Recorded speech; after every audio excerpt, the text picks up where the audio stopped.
This is Bob Hoover of North American Aviation, who always gives a tremendous display of precision flying with his North American P-51.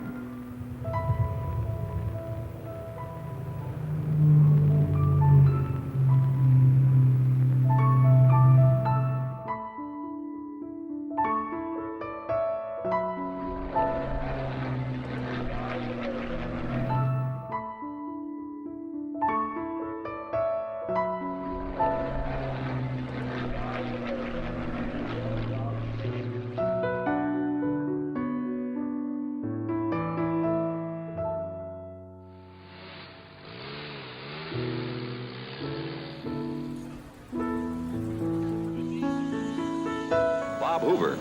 He used to be a test pilot, one of the best. Today, he's manager of customer relations for North American's Los Angeles division, and he's the man who demonstrates this plane.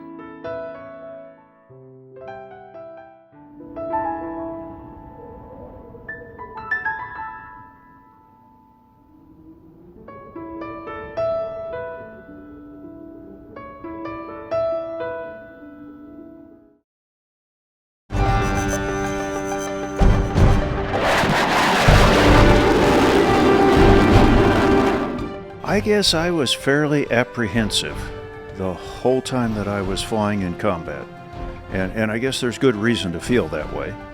I'm there to cause a lot of damage and a lot of harm, and therefore they would like to damage me.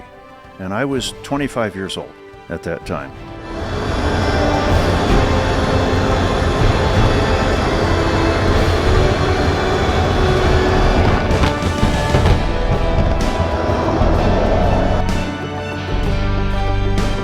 Top Gun was really a thrill.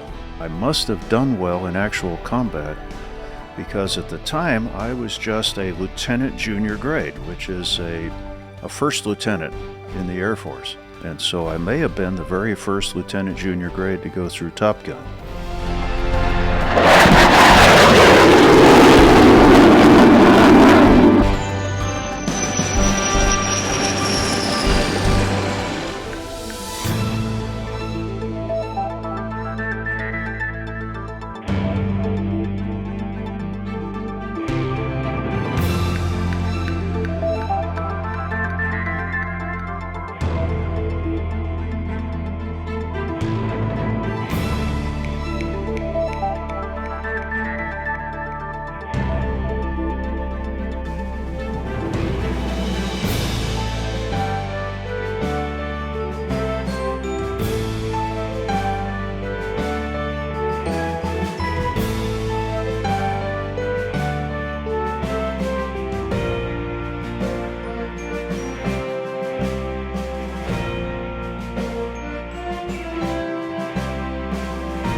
I grew up in Bremen, Georgia, about an hour west of here.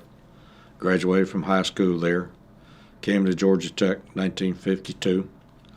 Met Pat Epps along the way. We graduated in 1956. I had been accepted for pilot training with the Air Force after ROTC, but was delayed for a year on that to go on active duty. So I worked for Lockheed out here in Marietta. And then in 1957, I entered pilot training down in Bainbridge, Georgia. I was very fortunate, flew first group that flew the T-37. Went from there to Laredo, Texas, T-33, and got my wings. Came back to Moody Air Force Base flying F-86Ls.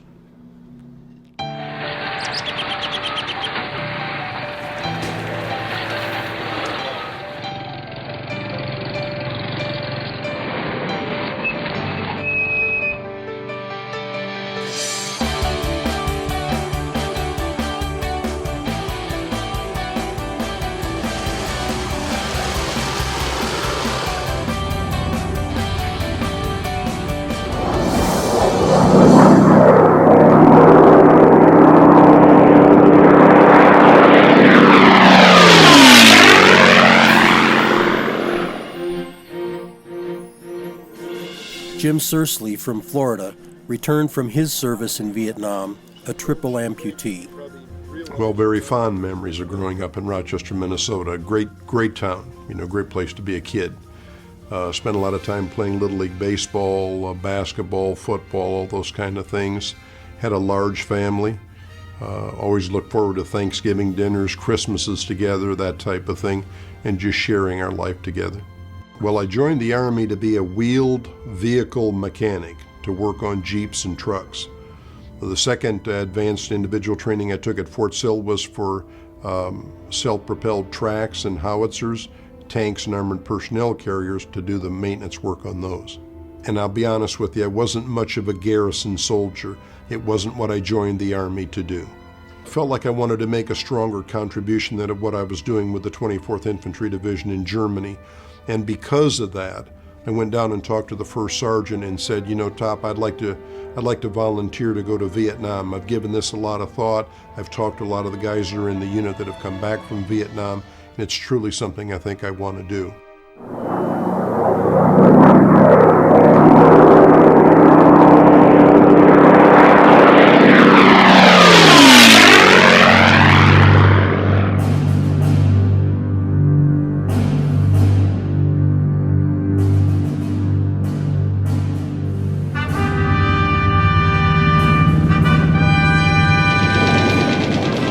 We're hit on by the number 3 engine back here, and there's a gas tank in there, caught fire, and Steve King, the pilot, is telling us to bail out, the plane is going down. I was hooked up to the electrical supply for my electrically heated suit, and I had my headset on, so I had to disconnect those things. I got down here on this little deck, which is right under the pilot's seats here above. And I started to debate with myself about what I was going to do. We'd been given the bailout order, and I was thinking it over. But you only didn't have much time to do that.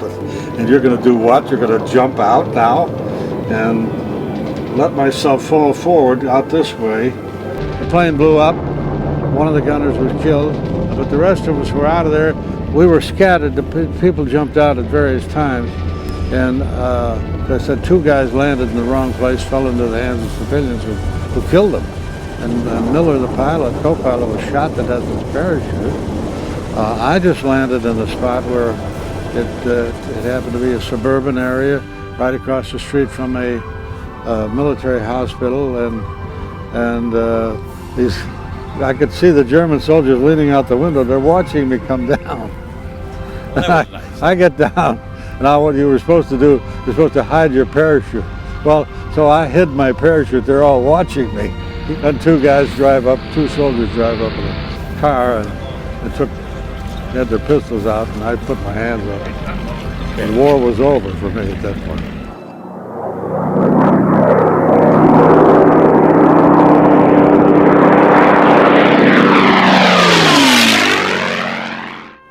On our 5th mission, we hadn't had a lot of talking before that. 5th mission, sitting here, bombardier sitting up where Scott is.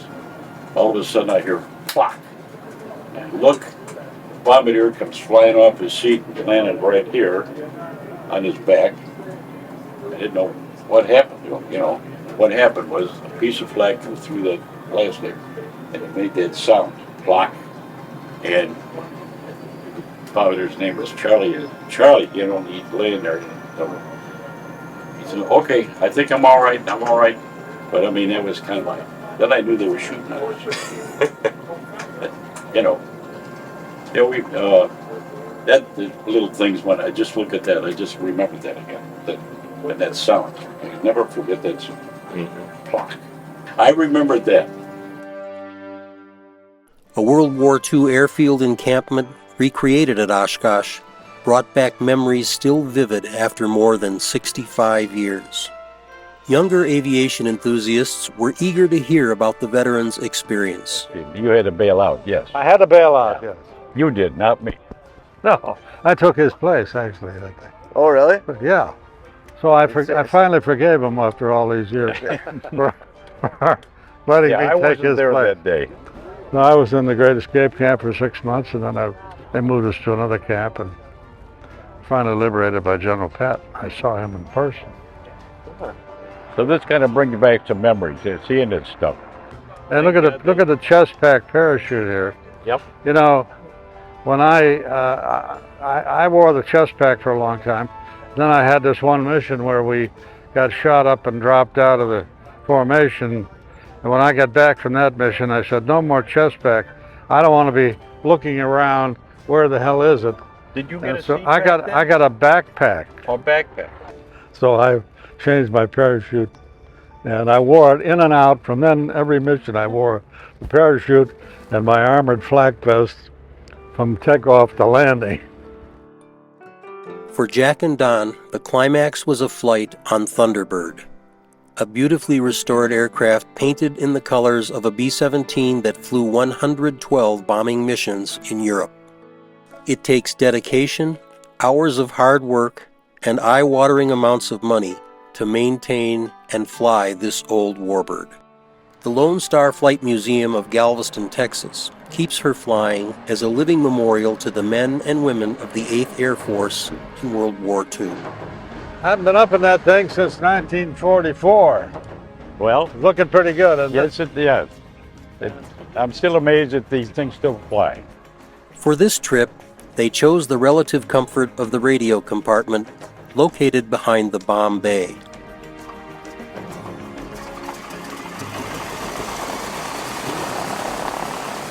Look at that. They didn't have insulation at that time.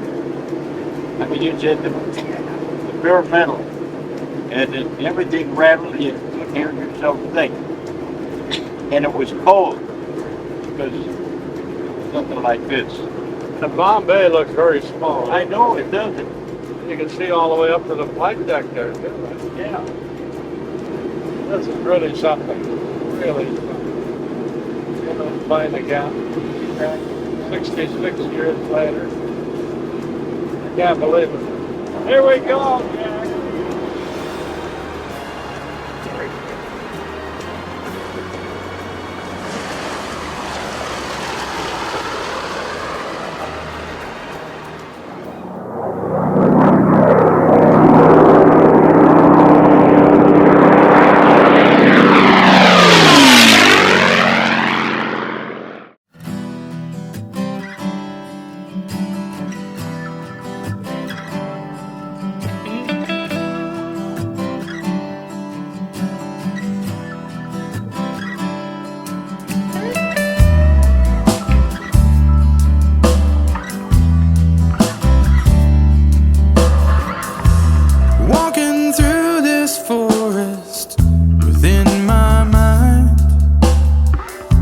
dissipates before my eyes,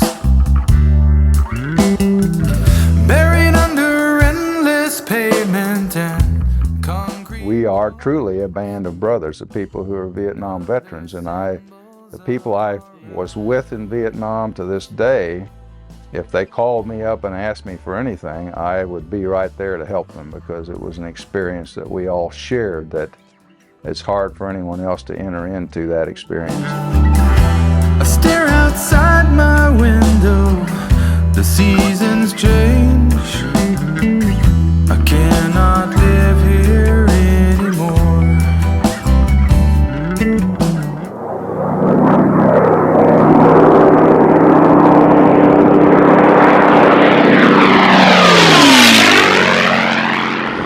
means a lot. I don't. It's hard to explain. It's in your heart, but to see all the veterans and think about all those that can't be here. So I sure appreciate everything they're doing for the rest of us that are left.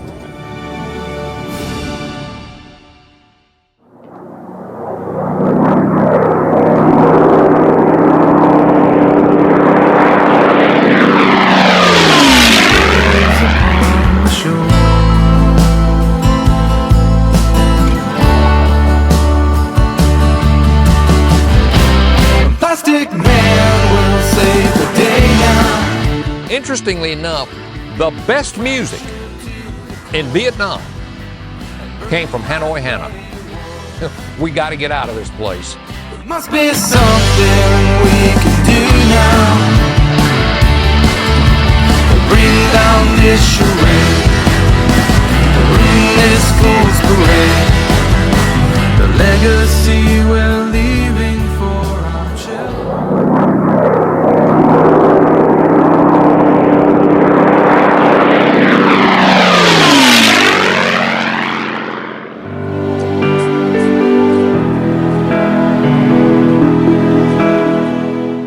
If you could take the genes from the consummate military leader and combine them with the genes of the consummate fighter pilot, the result might look just like this. However, if you created a fictional military hero with Brigadier General Robin Olds' resume, an editor would likely reject it for being beyond believable. In 1942, Olds was an All-American tackle for West Point. In 1943, he was commissioned a second lieutenant and completed pilot training. He entered World War II flying a P-38 he named Scat-1. As he progressed through different iterations of fighter planes, he simply kept adding Roman numerals to the Scat name. He finished the war in a P-51 named Scat-7. In addition to becoming a double Ace Plus with 12 aerial victories, he destroyed another 11 1/2 aircraft on the ground.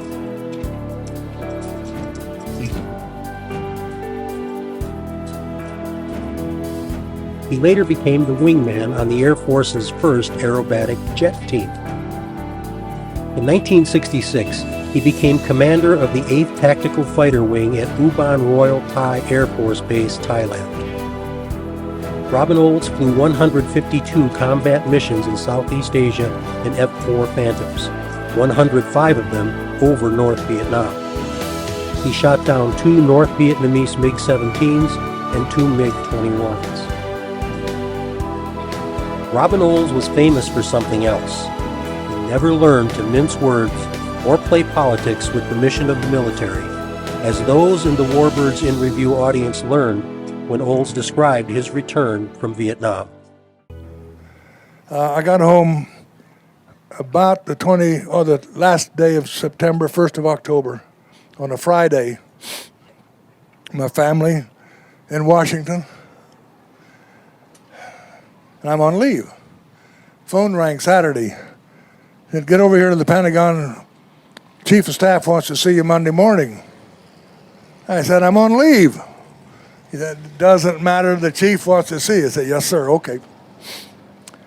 I reported into his office. He's the one that walked up to me and said, take off that mustache.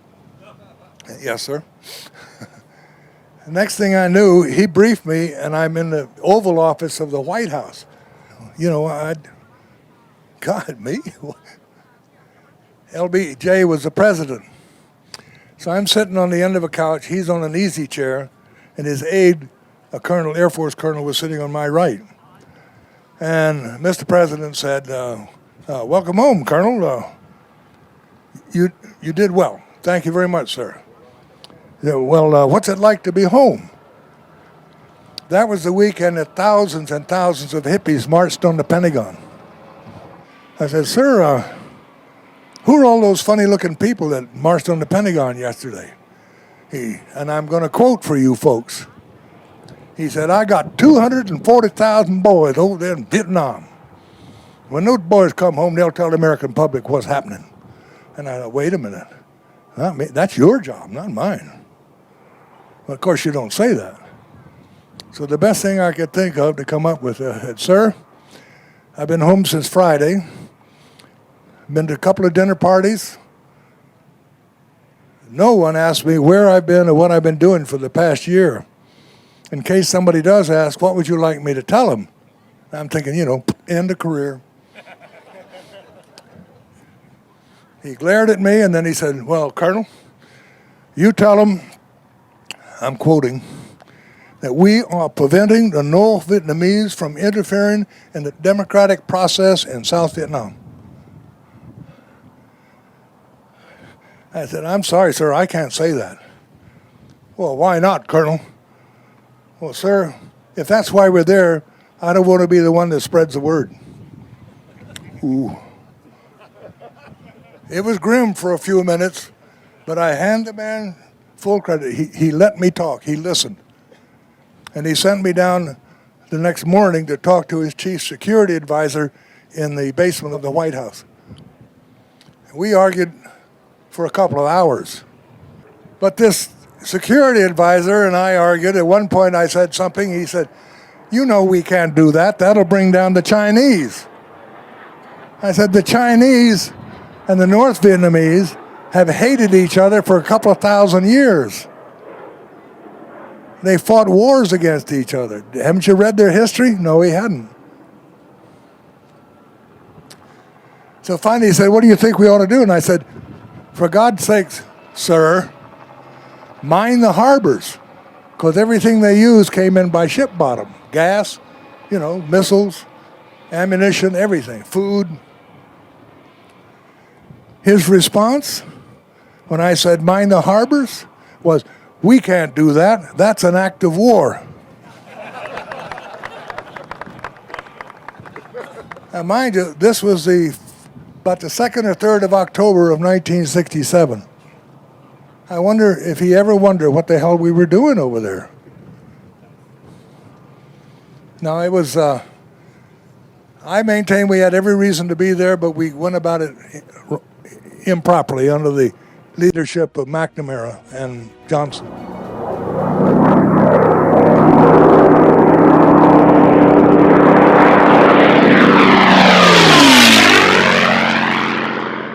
He became the first P-47 pilot to score 5 victories on the same mission. We would fly close formation 45 minutes ahead of the bombers into Frankfurt, and then we'd split up like this in a fan, and I was in this westernmost flight. We were supposed to fly 15 minutes and then do a reciprocal on that heading and come back. Well, I completed a 15 minutes, turned around and come back, and I heard everywhere I listened, everybody was seeing bogeys. The Germans were all over the place. And shortly after that, I looked in front of me, and there's a gaggle of 109s, close formation, still had their tanks on. So with my flight of 4, I pressed the attack, and they saw us coming, and all of a sudden, all those tanks went off at the same time, and they don't go down like a bomb, they flutter. And I'd never seen that. That got my attention, but only for a short time, and I pressed on to make the attack. And they saw us coming, obviously, and then the whole gaggle did split S's. They went in every direction. And I picked out 2 and tied onto them, and away we go. Nothing could dive with the P-47. But we did know this, that the 109 supposedly could not pull out if it was vertical at 5,000 feet. Well, it saved my life knowing that, because I'm really concentrated, and you have tunnel vision when you're getting ready to fire. And I'm watching this, all of a sudden the wings start to flutter, and it looked pretty sad, something was about to happen. So I looked at my speed indicator, and I was doing 575 straight down, and right away I got both hands on the stick, felt like it was in concrete, we're approaching compressibility. So long story short, the 109 splashed, I pulled out just above the tree level and got up out of there. So that was my first victory on that day, and I got up to 8,000 feet. You're always climbing for altitude. I got to 8,000, I looked down, there's a lone 109 flying by itself, going east, made a pass down on, gave him a good burst, and it did 2 violent snap throw, boom, boom, and turned and went straight in. So that was the second one. So I pulled up from that, started to climb, and our leader, Hub's empty, Fairbanks leader, I'm 10 miles south of Koblenz, I'm over the whole Luftwaffe. That's quite a statement. I make this great big wide orbit, and it wasn't like a mile, it was a big wide orbit. Before I could get on with somebody without somebody immediately on my tail. Finally, I sound two, they're only about 50 feet apart. I pulled onto one to the left, they didn't move, they didn't do anything to evade me. I gave them a good burst. Smoke started to come from it and the right gear fell out. So it started a slow spiral going down. I just had a little right rudder. Same thing happened to that one. His right gear fell out. And it was the two of them going spiraling down together. That was my third and fourth of that day. So about that time I looked over and there's a 109 climbing up onto Hub Zemke's butt. And I called to him and I said, brake, you know. He said, where is it? And like a dumb lieutenant, I said, he's climbing right up under your ass. And I thought he'd get all over me when we got back to briefing, but he didn't say one thing about that. And I managed to just get a few short bursts around the cockpit. Excuse me, I didn't think I had him, but the airplane slid off to the right and the pilot bailed out. And that was my fifth for the mission.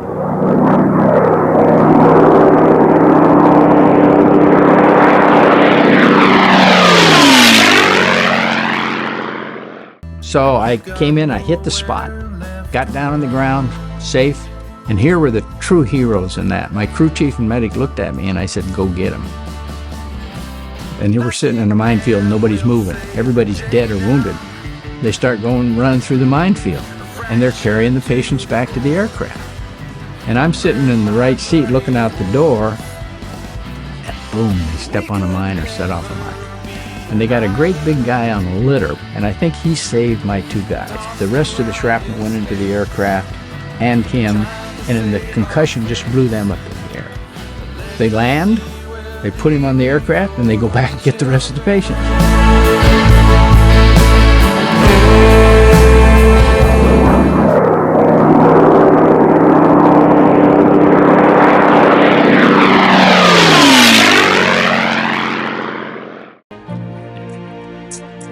If John Wayne plays you in a movie, it would seem you've led an extraordinary life. In The Flying Tigers, John Wayne is said to have modeled his character after David Lee Tex Hill, one of the original American Volunteer Group, or AVG, Flying Tigers.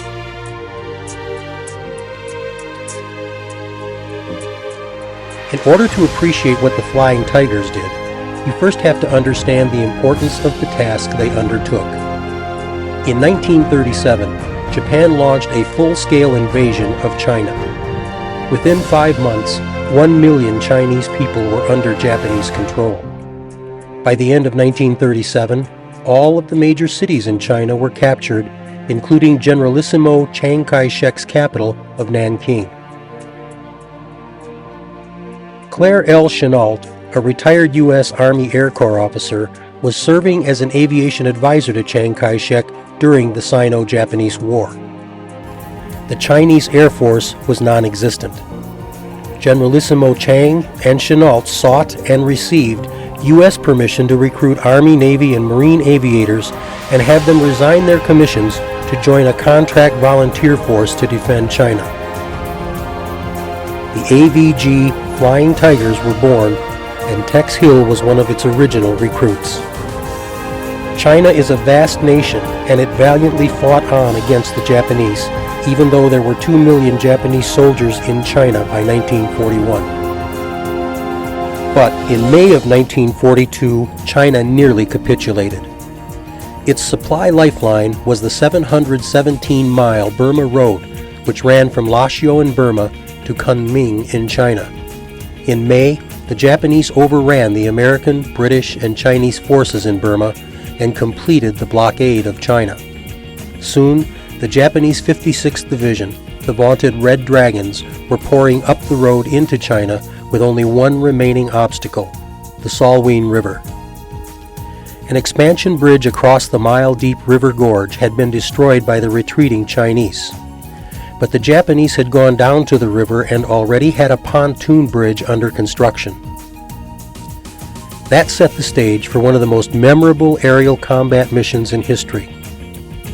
On May 7, 1942, Tex Hill and 3 other Flying Tigers in well-worn P-40s dived into the river gorge carrying 500-pound Russian-made bombs.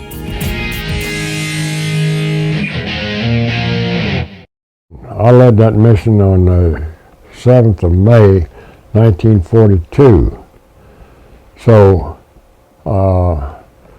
if you knew your history, why, Rama was just about in Cairo at that time.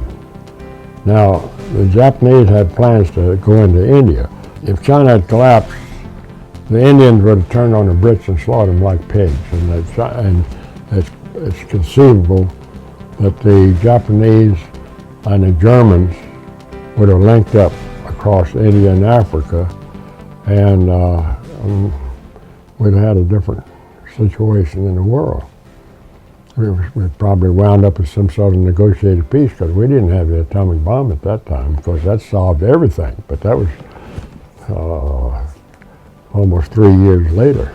Now, on May the 7th, when I was asked to lead a mission, the Chinese had blown the bridge, the main bridge there, but the Japanese had started building a pontoon bridge across.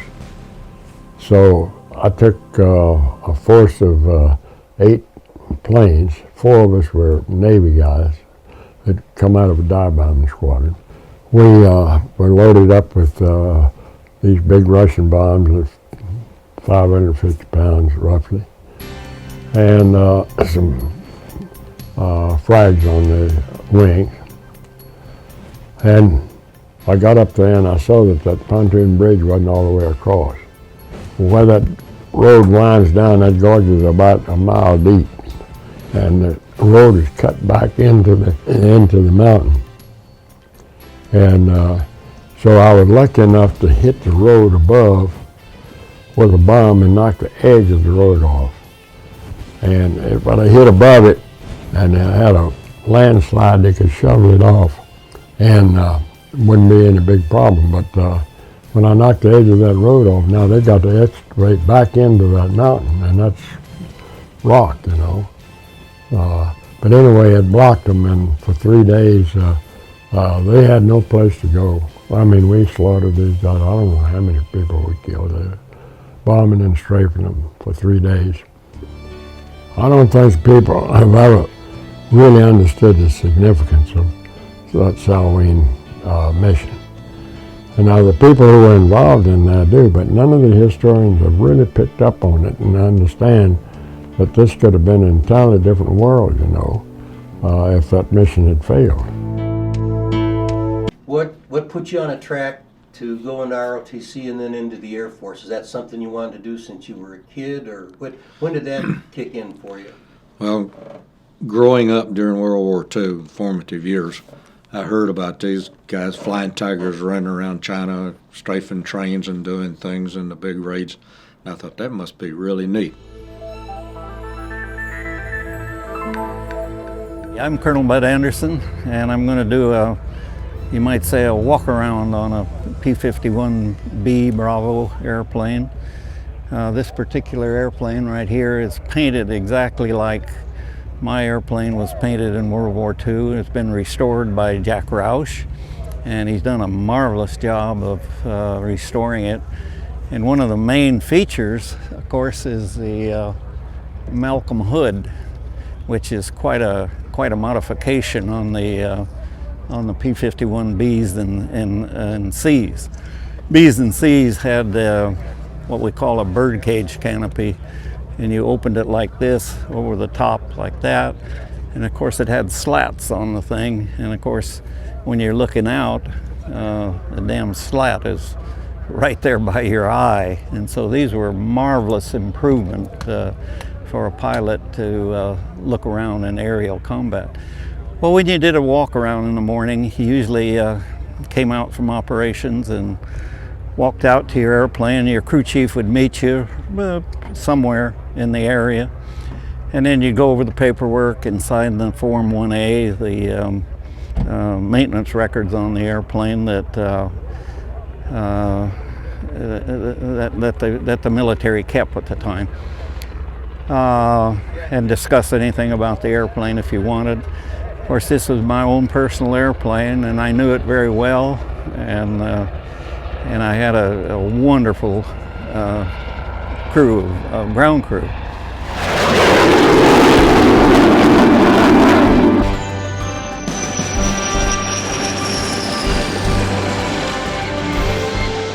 That was the dream of a lifetime come true. I had wanted to be an aeronautical engineer and a test pilot just like my dad from the time I was 10 years old.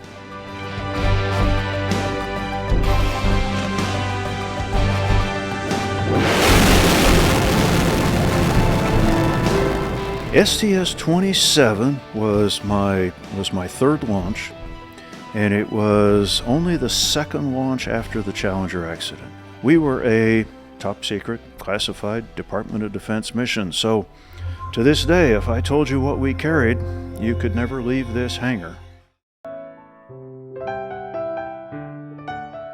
I never felt that I was any better than any other pilot. I just felt this is what I want to do, and I want to do it to the best of my ability.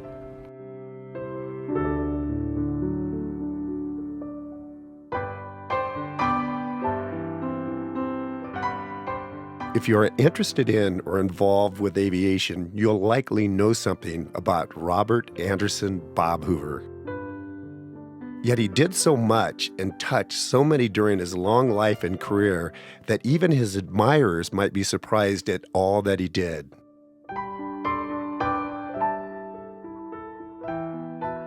On the other hand, if you're not familiar with the history and evolution of American aviation, there really is no quick way to describe the true American hero, the authentic national treasure known as Bob Hoover.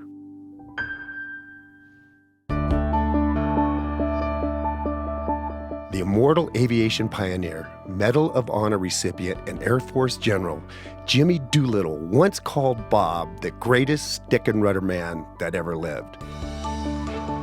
I don't know, but I'd take Jimmy's word for it. Bob was certainly the best I ever saw.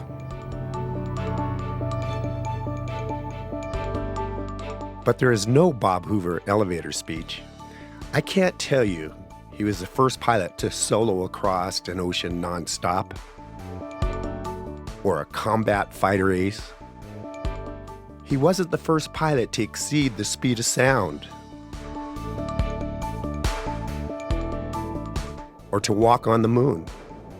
But I can tell you that Bob Hoover had the complete respect and admiration of the pilots who did those things.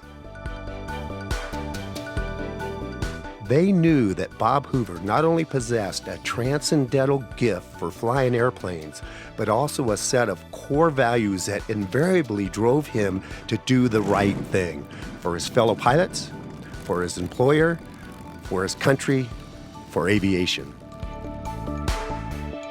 I was honored to be one of the celebrants of his memorial service when he left us in late 2016. Well, I will never forget. We maneuvered the arm, and Mike Mullane was my arm operator, so he moved the arm over there, and we brought up the television image of the right wing, and I looked at what I was seeing, and I said to myself, we are gonna die.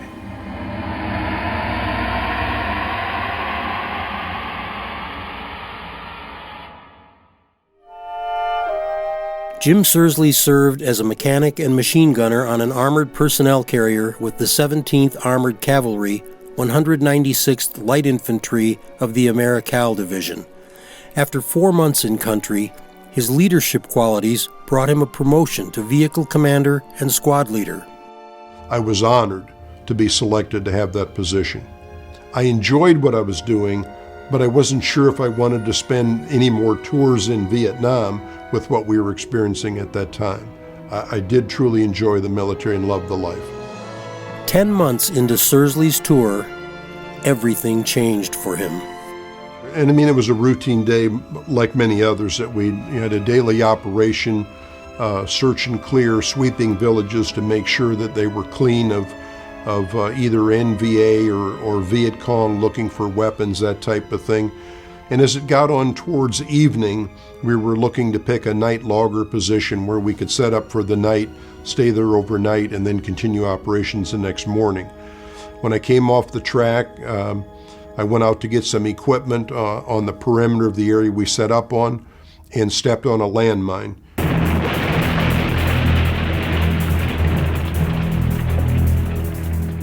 Turned out to be estimated at about 25 pounds of TNT.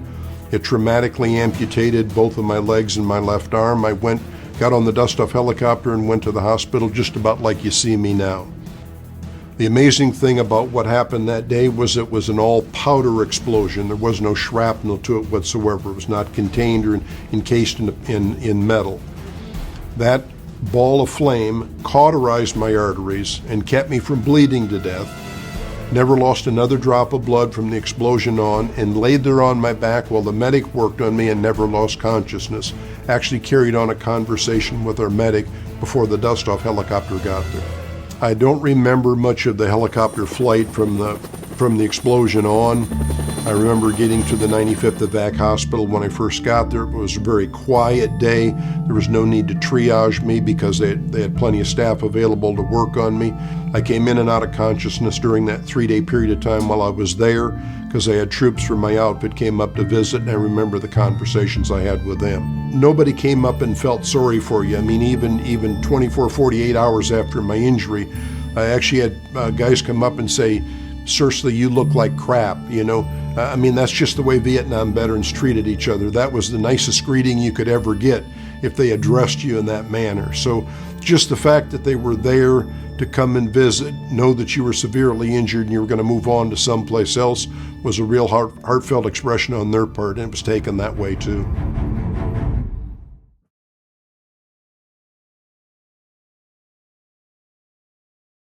At what point in your Air Force career did you get introduced to the F-105?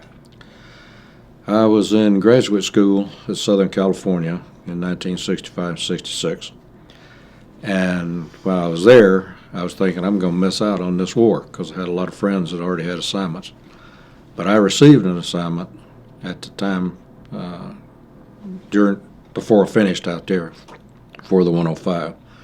And the sequence of events was I'd go to survival school at the completion and then to Nellis Air Force Base and check out in the 105 to go to Tak Lee, Thailand.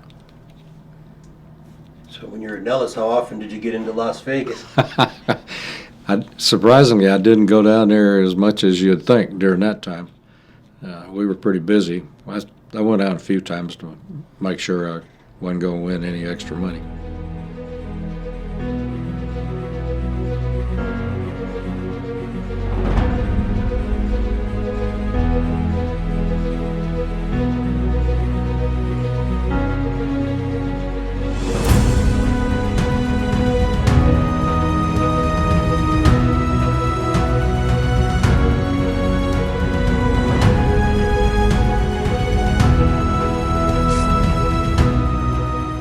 In an airplane, the guy was a mongoose.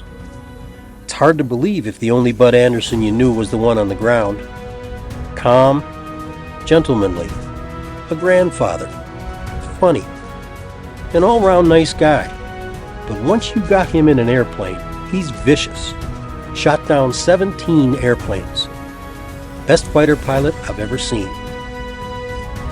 The man who spoke those words would certainly be in a position to know. He flew with Bud Anderson in England as part of the celebrated 357th Fighter Group. Bud became a triple ace in the P-51 Mustang, racking up 16 1/4 kills over 2 tours of duty. Flying 116 missions in his venerable Old Crow, Anderson was so skilled that he was never hit by an enemy aircraft and never turned back for any reason. In fact, he can only recall one occasion when an enemy pilot was able to get behind him. Little wonder that General Chuck Yeager called him the best he's ever seen.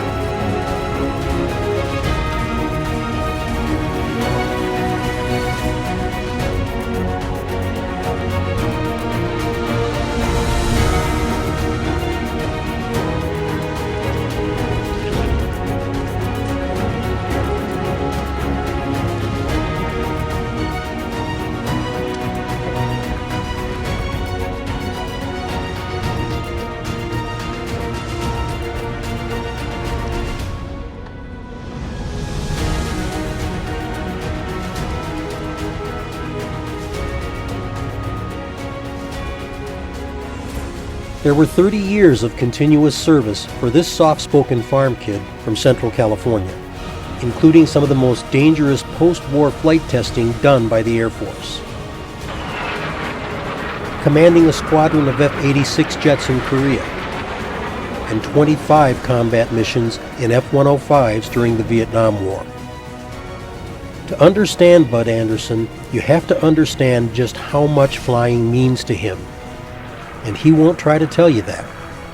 He once wrote, "How do you explain this sort of feeling to those who don't fly? How do you explain color to somebody blind from birth?" I was a NASA astronaut until I was 50 years old. And so I looked at the situation, and I had known a number of Southwest airline pilots. And they were just like me. They were flying because they loved to fly.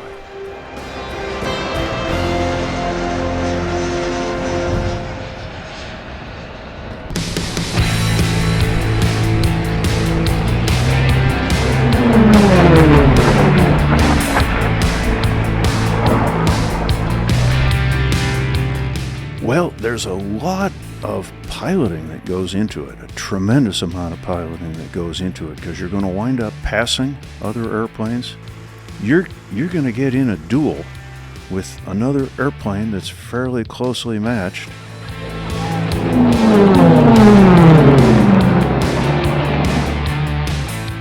So there's a ton of satisfaction from doing that.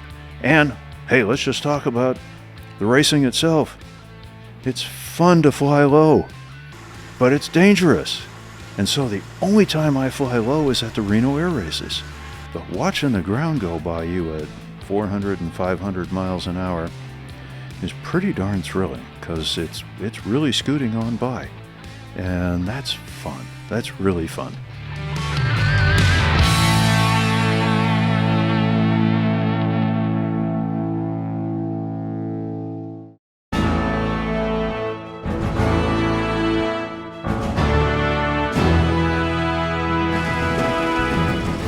I had always been fascinated by racing planes because they're sleek, streamlined, and they go real fast. There's that need for speed again, and they're raced around a pylon.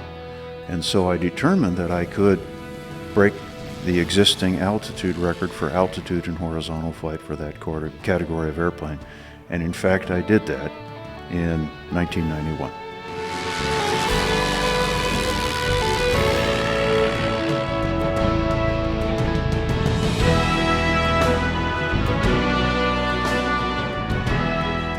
And I'm fond of saying that if I have done well as an aviator, it's because my dad was the one who taught me how to fly. And he didn't just teach me how to fly, he taught me the why of it as well. He taught me the aerodynamics behind it, the reasons that you're doing things, not just how to do it, but why you're doing it is also very important.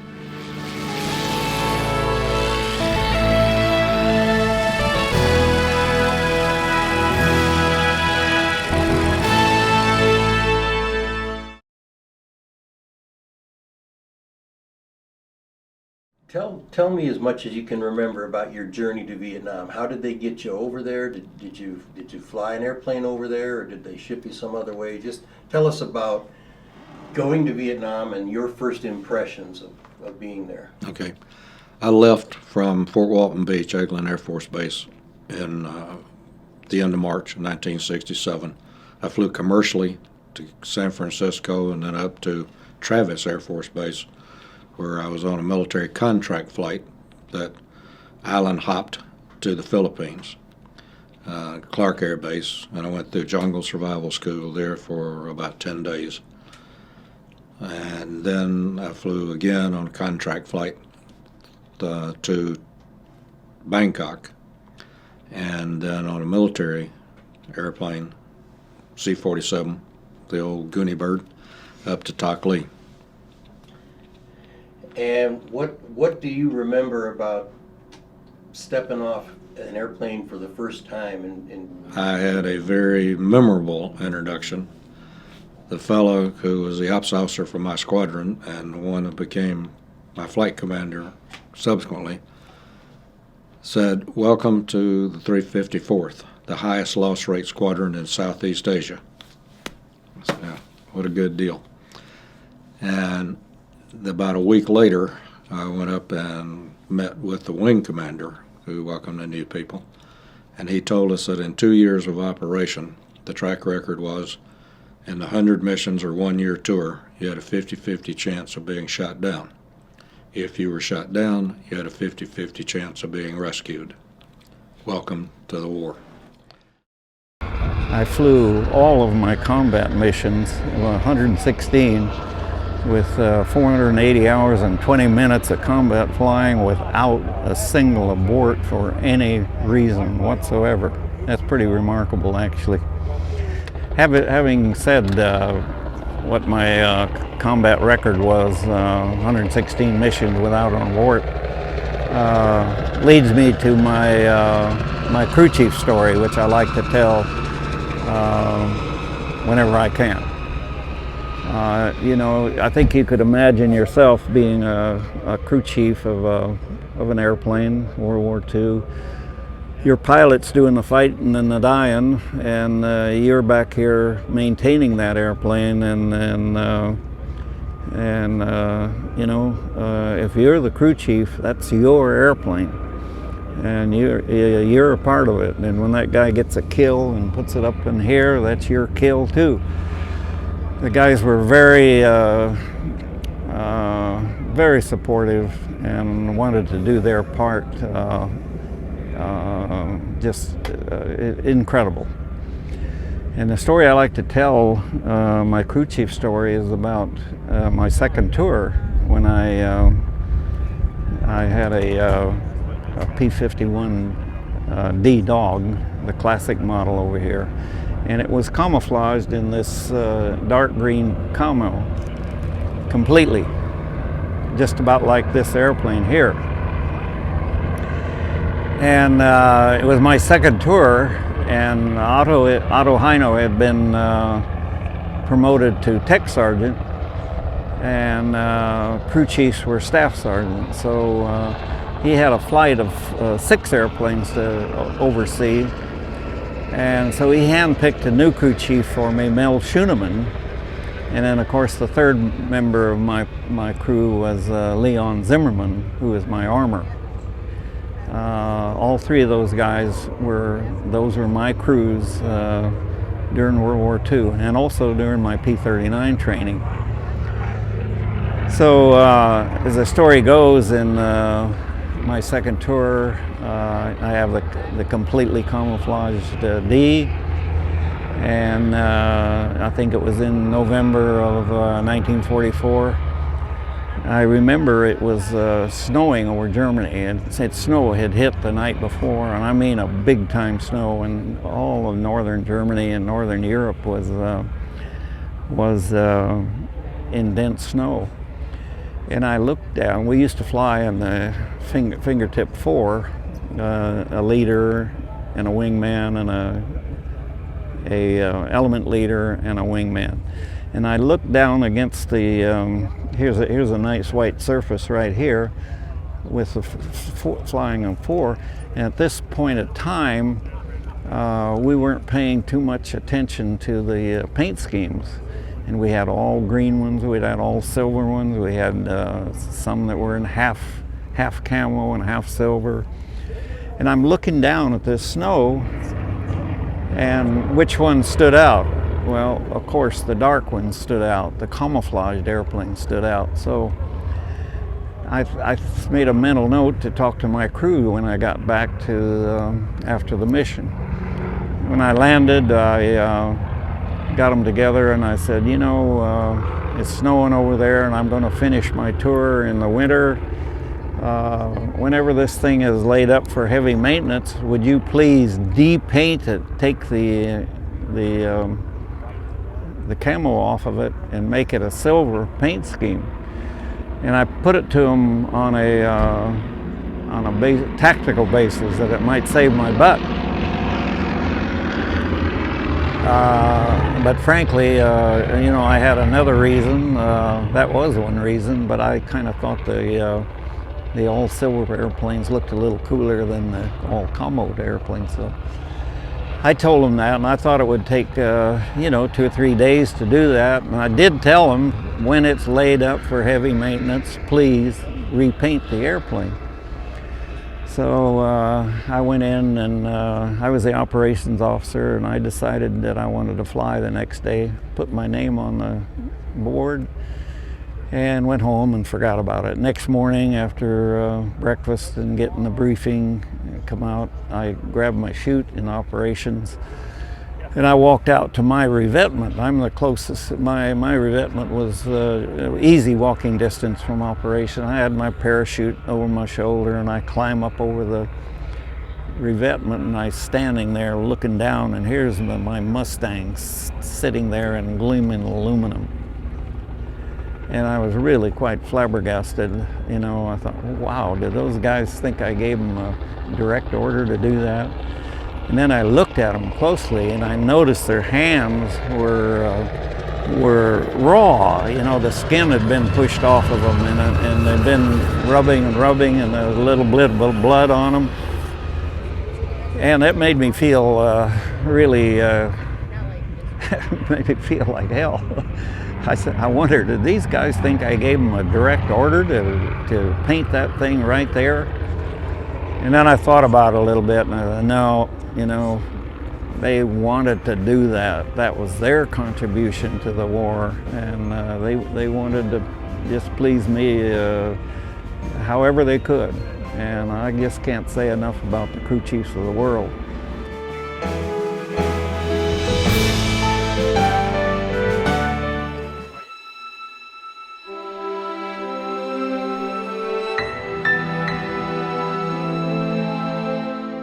We were there at the Great Escape camp for 6 months.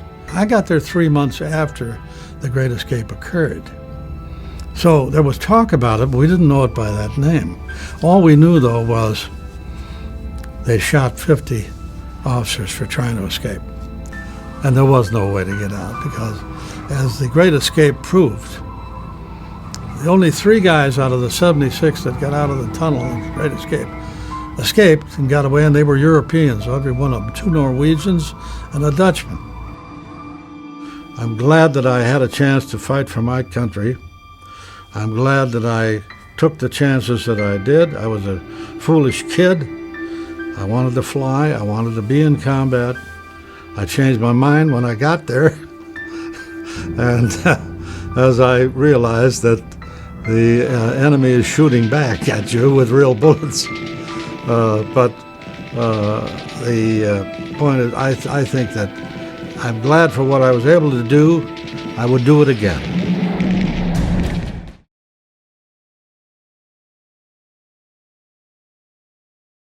You know, most pilots are in love with the airplane that they flew, but some of those loss rates had to do with the airplane you were flying, correct? The loss rate, I think, was primarily the mission. But backing up, when I was in graduate school and we knew people were getting assignments, I had volunteered or indicated an interest in every airplane in Southeast Asia except the F-105. And that was based on a briefing from Colonel Yeager when he was head of the test pilot school. He described it as an electronic monster. Can't understand why the Air Force wasted their money on this thing.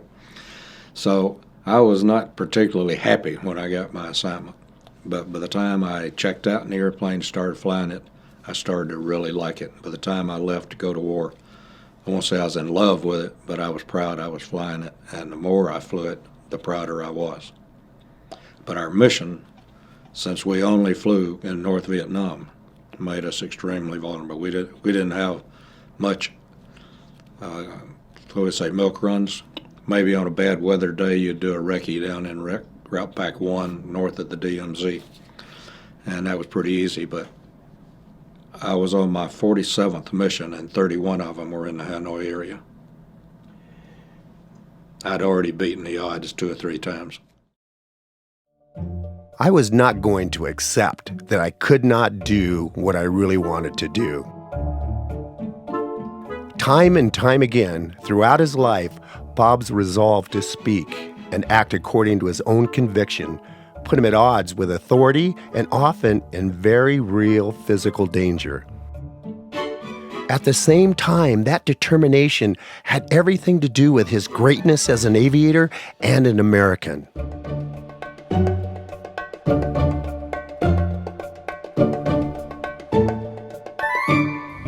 When they were just 19 years old, Don Casey and Jack Sinise met in U.S. Army Air Corps Navigator School in Pyote, Texas.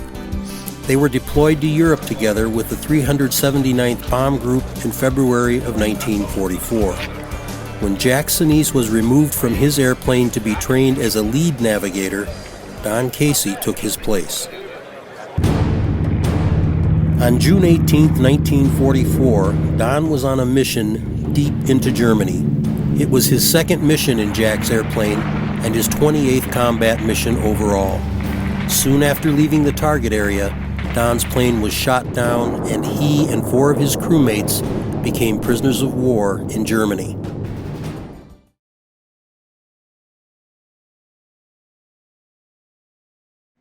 I never got to meet Colonel Olds, but he was the commander of the 8th Wing over at UBON when I was flying, and they flew MiG-Cap on several missions into Hanoi that I was on.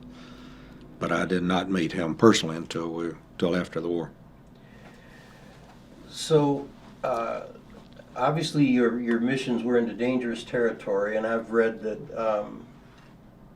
well, I won't get into reasons, but because of our unwillingness to stop the stuff coming in from the Russians, they had a very robust anti-aircraft defense system. So, I imagine every mission was just tremendously high risk. There were a few missions, like when we would do road recce or just general reconnaissance missions down in the lower route packs 1, 2, or 3, that were you almost say were fun.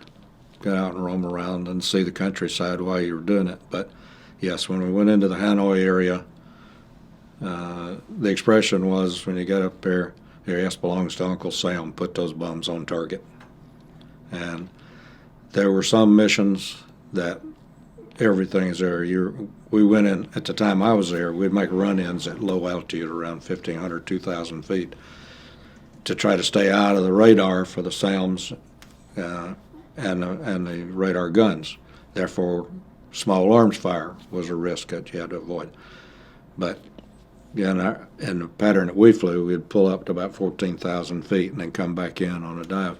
And that's when the radar could pick you up. Where the first month or so I was there, where the MiGs would be laying for us right over Hanoi. And one mission I was on, we had MiGs going up with us in the pop. You had 105s and MiGs and 105s and MiGs, and SAMs going off and flak all around. I don't know who the MiG leader was that day, but he wasn't too smart.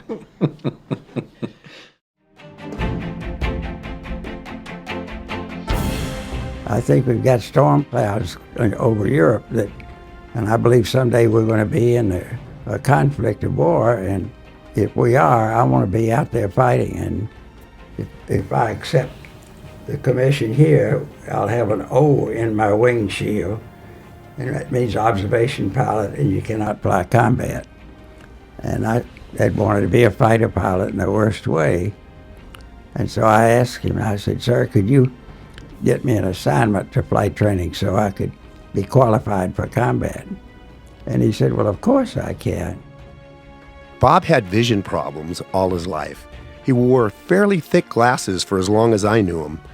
But to be a fighter pilot in World War II, you needed to begin flight training with 20/20 vision. If your vision degraded during training, you might be allowed to fly with corrective lenses, but not to start with.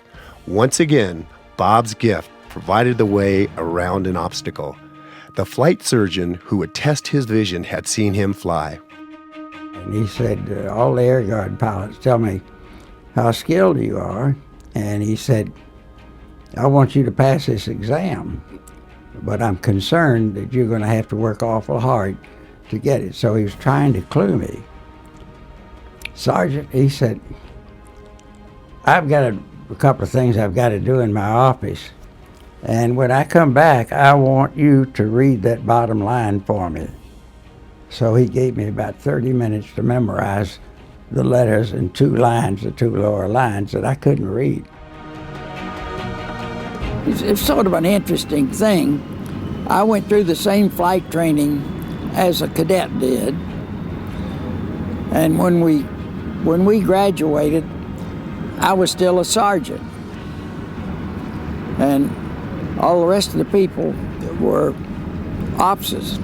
And they didn't have any experience like I had at all, but here I was a sergeant. And when we went into fighter training, I was made a flight leader just right off. Well, then about a month later, my commanding officer called me in, and he said, I'm putting you in charge of 67 fighter pilots, and you're headed for England.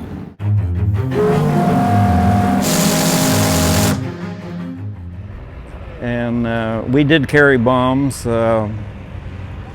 briefly for about 30 days after the Normandy beachhead landing. Okay, check your bomb. You check the guns, and this is there's a difference on the B and the D, of course. The B model only had 2 guns, but they were also mounted differently. There's several production changes between the B and the D, but one of them, these guns are laying in here sideways, and I don't know which way they lay. Yeah, probably this way. And so the ammo doesn't feed in there directly like that, it feeds at an angle. And so we were having gun jams when you were pulling G's and firing. The guns would jam and you had no way of recharging them and all that. And we finally got that ironed out by having very clean working guns and then putting trays on top of the ammo so it wouldn't flop around. But when you're doing a walk around, you just check and make sure. They usually had tape over the things like that. I was enthusiastic. I had high ideals and expectations because I had learned a lot of things about aviation that other people had not had an opportunity to do. But Bob had another obstacle to overcome. The Army Air Corps' plan for him did not include flying combat. We got to Africa, and when we arrived there, I was the first to get an assignment. And boy, I was just anxious to go. And I checked into where I had to check into, and they said, we're separating you from your men, and you're going to be testing airplanes, taking them up for their first time. They're coming overseas in ships, and we've already got 2 shiploads waiting now to be assembled. And when they get them assembled, you're going to fly them around and check them out until they're ready to go to combat. I said, boy, I wanted to go to combat.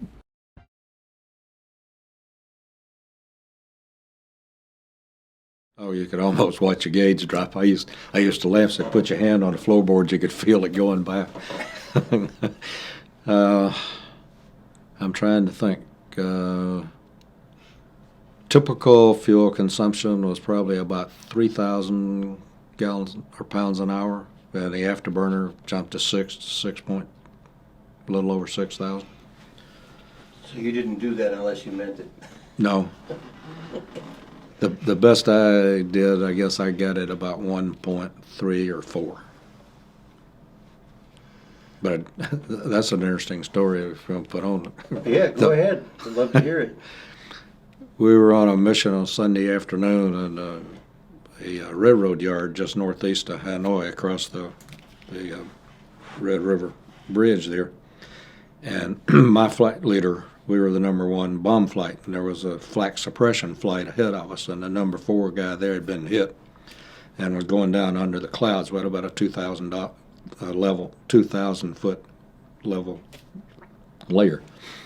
And so my flight leader says, I'm going to follow him down. So that meant me leading the mission out. And about the time I got out and got to recover right across Hanoi, and that's where we were in Afterburner, accelerating out of there and jinking. A SAM went off so close that I flew through the colored cloud, which only lasted a couple of seconds. And I came back and I told them that day, I said, I think the biggest damage I did was going across Hanoi supersonic, blowing out all the windows in town. But as we got out, I was starting to climb out, and a fellow from up here in Georgia who happened to be in my squadron too, I recognized his voice, called me and he says, single 105, 18 east of 97, shake it, you got a MiG on you.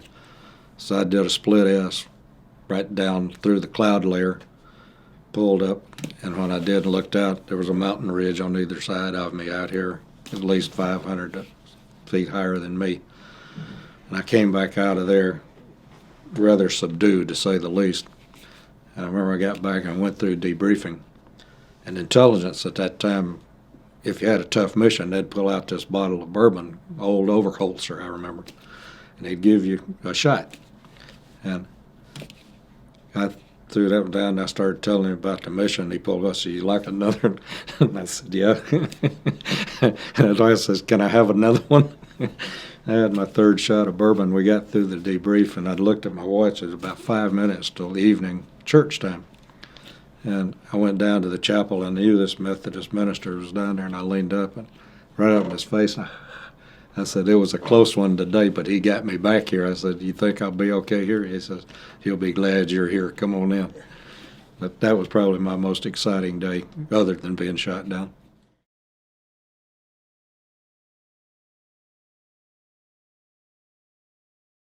I guess a day you probably don't enjoy talking about, but I hope you will, July 5th, 1967. And maybe, you know, I'd love for people who, particularly young people, to understand what your day was like. Not just the fact that you were shot down, but your usual day and preparing for a mission. And all you can remember about that day would be wonderful. I don't have any trouble talking about it. July the 5th, 1967 was obviously a very special day, and two or three things led up to that, in that I had just been appointed or signed as the executive officer of the squadron, and we were having an inspection. We had a new commander. He asked me to do a check around to make sure we were ready and get acquainted myself, so I had not flown for 3 days. I had sat as spare when they needed, but I didn't get off.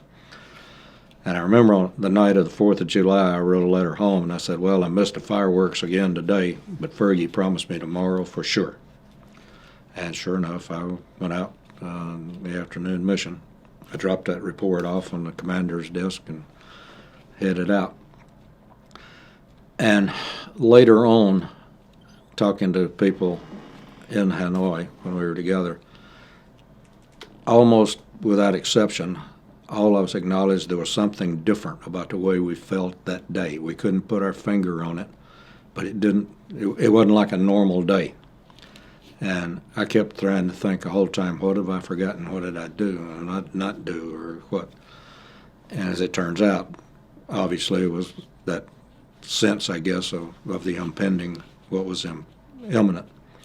But in my case, I was the number 4 airplane in a second flight on a railroad siding right up near the Chinese border. And just as we started our roll-in of the first flight, there was a call for MiGs about 20 miles west of us at our altitude. So as number 4, that's part of my responsibility. So I took a quick look out there to see if I could pick them up. And I didn't see anything, but when I looked back, my leader had already started rolling in, and the flak was so thick that I couldn't see down, so I had to stay up till some bombs went off and I could see the target. Consequently, I had to adjust my roll-in. Instead of being in a 45-degree dive, I was probably at least 60 coming straight down, and I had to adjust the altitude, drop the bombs. And I flew through 3 levels. They were laying out flak at level 3, about 3,000 feet apart. I made it through the 3 of the levels of flak. But just as my bombs came off, I felt a hit. I'd been hit twice before, so it was unmistakable. But this time, my procedure was when I dropped the bombs was hit the afterburner, pull out, let that give me the thrust, and start my jinking. Well, when I hit the afterburner, the airplane just did a tumble. And I came back out, it stabilized, and I remember this distinctly. Boy, that'd be a heck of a ride at Coney Island. I'd never been there, but I'd heard about it. So I relaxed, put the burner back in, get out of here, and the airplane just started flipping and tumbling. And I couldn't see out because of the flames, but I was still going to try to make it as close as I could to the water. We'd come in off the Gulf, and we're going back out that way. But about that time, the camera up in front of the dash under the windscreen broke loose, and I had to duck as it went over my head. And as I was looking, the instrument panel just started crumbling, and the airplane was starting to come apart. So I leaned back, put myself in position, pulled the handles, and I remember thinking nothing happened. And boom, it's gone. And I had a very interesting experience in that I grayed out. I couldn't see anything, didn't feel anything. I was just kind of floating. I thought I was dead, literally. And then I started feeling some pressure, and my vision started coming back, and I could see a little bit of green. And then all of a sudden I could see the canopy of, the tops of the trees, and I'm coming down.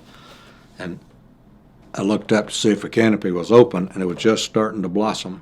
And I reached up to get it, and when I put my hands on the risers, they collapsed. I was sitting on a log on the ground. And that all took less than 2 seconds, because had those automatic systems that got me out, pull to shoot, not worked, I wouldn't be here talking to you today. I figure I went out inverted in negative G's and probably maybe even ejected toward the ground. I don't know. No idea. But somebody up there was looking out for me that day again, like the day that over Hanoi supersonic.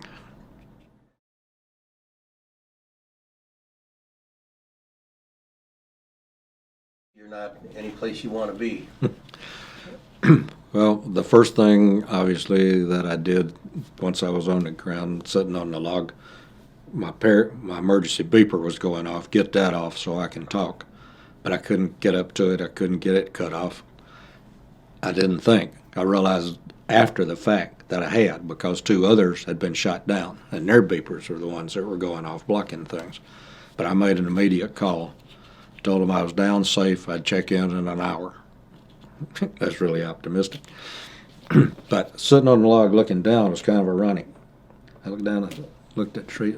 This is just like North Georgia. Those hills, same kind of scrub trees and pine trees running around, the ground's gravelly. And then all of a sudden it dawned on me, these ain't going to be friendly North Georgia mountaineers. Everybody I see now may be looking to kill me. So I started trying to get rid of stuff. My chute was caught in the trees. I couldn't get it down. My survival kit that comes out separately had banged down, and I couldn't get it open. But I could get the side open that had the jungle hat with a mosquito net and a bottle, 2 cans of water. And I pulled out the water, stuck them in my flight suit, and put the hat on, threw my helmet down the hill, hoping that would make them think I'd gone that way. And I started up the hill, which was the instructions or recommendations from survival school.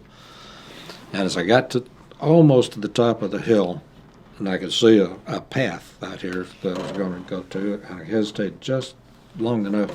I think actually my G-suit got caught in some brambles and kept me from pushing these bushes open, and a Vietnamese ran across closer than 4 feet away. The only thing, he was in a hurry or didn't look my way. So that caused me to look around a little bit and the path, and then I saw these field wires across the way. When I leaned up and looked, I'd come down right in the gun ring. There was a gun sight down here about 100 yards and another one over here about 100, 150. And so I reconsidered my actions at this point, don't get too carried away. But I managed to get across that path without leaving a track with the boots. And I thought if I got over on the other side and down the hill, I could hide out for that hour and check in and maybe get picked up, get out of here. And I didn't realize when I got across, all the brush was over here. I was in grass, maybe a foot and a half high. And when I got to the edge and looked down, it was a drop off into a bog. I wasn't going anywhere in that direction.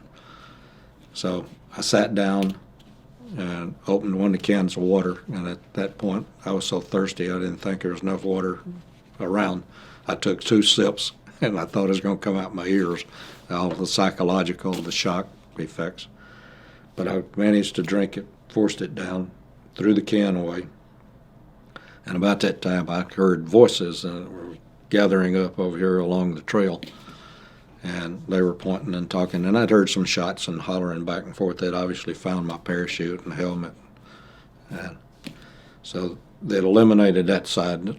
They just really were going to come over here, and they did, and they came out, and I did this and tried to get anything white out of sight and hide down, but I turned out I wasn't going to hide under anything. They walked up and tapped me on the shoulder and welcomed me to North Vietnam.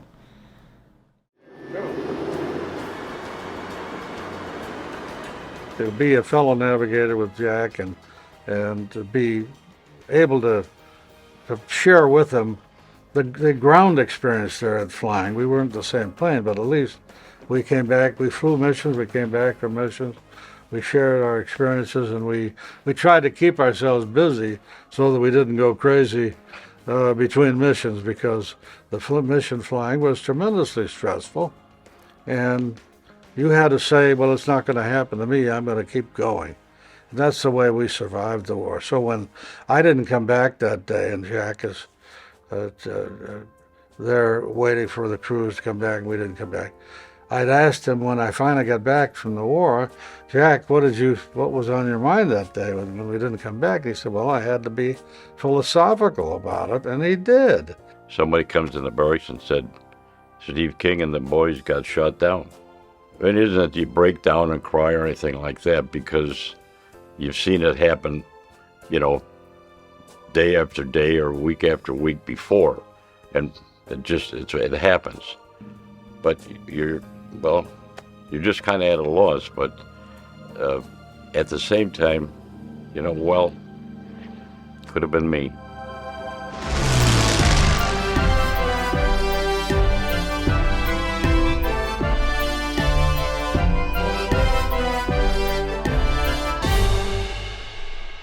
We had a few translators who were French, and they could communicate with them, and we had some people that could communicate with the French. Well, that's a hell of a way to build an airplane. And they assembled these airplanes, and I tell you, it was death-defying.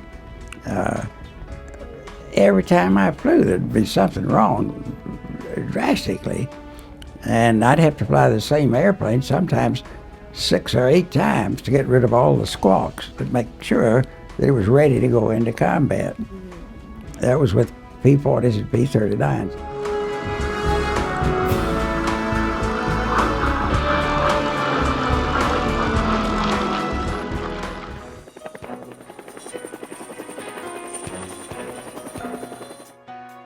Jim SURSELY arrived home from Vietnam as a triple amputee.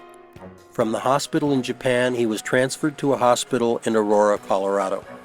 When I got there and you start to get healthier and you start to eat whole foods and you kind of are aware of what's going on in the world, is where you have time now to sort of think about what's really going on. You might be going to physical therapy or occupational therapy. That's going to take care of the physical needs. The psychological needs you still struggled with. Why did this happen to me? Have I been a bad person somewhere in my life? Is this a path that God chose for me? And I'll be honest with you, I struggled with that for probably 5 or 6 weeks. I prayed a lot, but I was praying for all the wrong things. I was praying for that burning bush or that bolt of lightning that was going to show me a vivid picture of what the future had in store for me. That doesn't happen in real life. What I ended up having to do was I surrendered. My prayers to God were ones that said, I'm going to go do my physical therapy, my occupational therapy. I'm going to do everything that the Army requires of me while I'm here in the hospital. And what the future has in store for me, I'm going to leave up to God. And when I did that and I surrendered, life was just much more simple from that day forward. I didn't have to worry about anything. It removed that burden from me to be constantly searching for what's next. What does life have in store for me? And it's amazing. It's like you flipped an electrical switch. The whole world changed from that point going forward. Back home in Rochester, Minnesota, Surseley pushed himself to stay active. He enrolled in junior college. He helped to form a new chapter of the Disabled American Veterans in Rochester.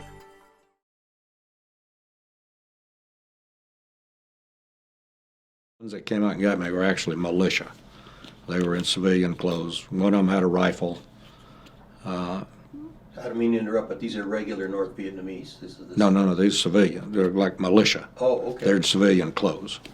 I don't know how they fit into the system right there then, but like I say, one of them had a rifle, and they started stripping me down. And of course, when I got my pistol out over here, one of them pulls it out and looks at it. And I don't know why, it was just a sixth sense. I just happened to glance up just as he was starting to come across and hit me in the head, and I ducked and missed him. And the guy with the rifle leaned across and hit him with a butt in his chest, knocked him back. And I remember thinking, you and I are going to be friends.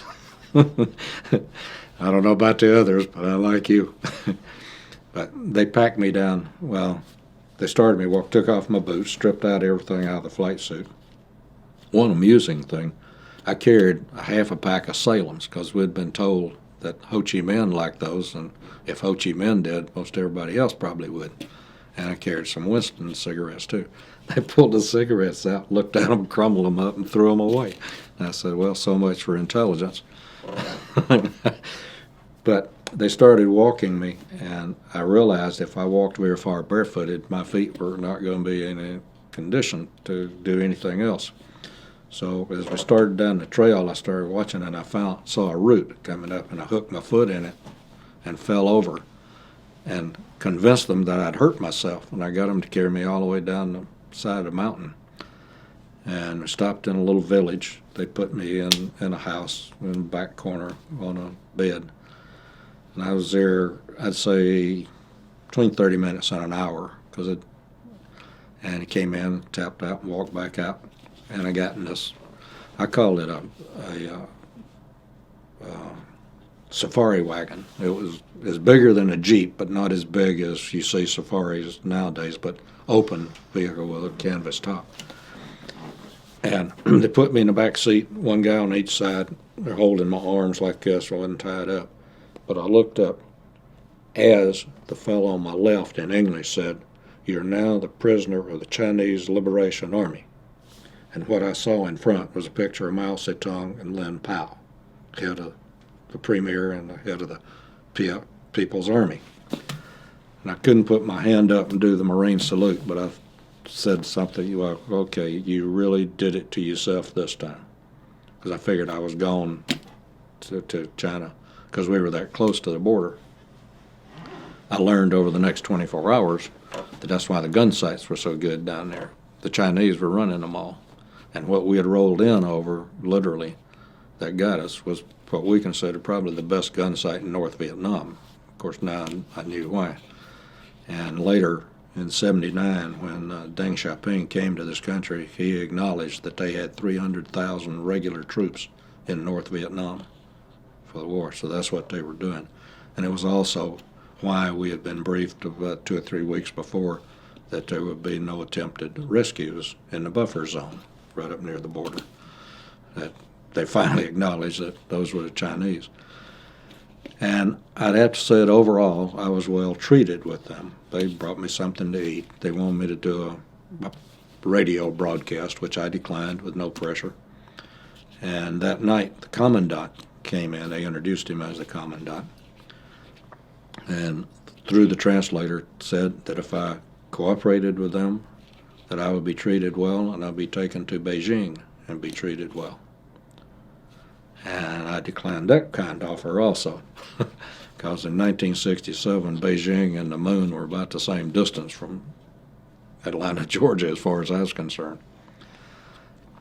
I did not know, I should say, that we had an F-104 pilot that had been shot down in September of '65 who was already in Beijing. And he came home when we did, and I introduced myself to him and told him my opportunity to meet him. He said, "You made a good choice." He spent 7.5 years in solitary. And after during the 24 hours with the Chinese, when I knew, they took me around the next day to various gun sites. We'd stop someplace, and about 8 or 10 guys would come out in uniform and line up.